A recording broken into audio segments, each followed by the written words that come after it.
യഥാർത്ഥമായി ക്രിസ്തുവിനെ അന്വേഷിക്കണം. ക്രിസ്തു ആരാണെന്ന് നമ്മൾ കണ്ടുപിട്ടണം. യോഹന്നാൻ 10-ാം അധ്യായം 7 തൊട്ട് 13 വരെ വാക്യങ്ങൾ വായിച്ചാൽ നമുക്ക് മനസ്സിലാവും. യേശു ക്രിസ്തു വാതിലാണ്. ആ വാതിലൂടെ കടക്കുന്നവൻ രക്ഷപ്രാപിക്കും.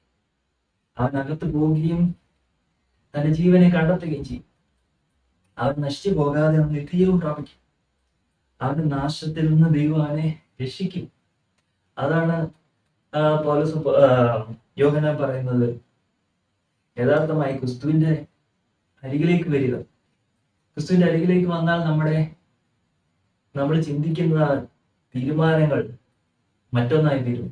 നമ്മുടെ ഭാഷ മറ്റൊന്നായി തീരും. നമ്മുടെ ജീവിത സാഹചര്യങ്ങൾ, കറുത്ത ജീവിത അനുഭവങ്ങൾ മാറും. അത് വെളിച്ചമായി തീരും. അതുകൊണ്ടാണ് യേശു ക്രിസ്തുവിലേക്ക് അടുത്ത് വരാനായിട്ട് ഞാൻ നിങ്ങളോട് പ്രബോധിപ്പിക്കുന്നത്. അപ്പോൾ മാത്രമേ നമുക്ക് നിത്യജീവൻ ലഭിക്കത്തുള്ളൂ. അപ്പോൾ മാത്രമേ നമ്മൾ ക്രിസ്തുവിനെ കാണുകയുള്ളൂ.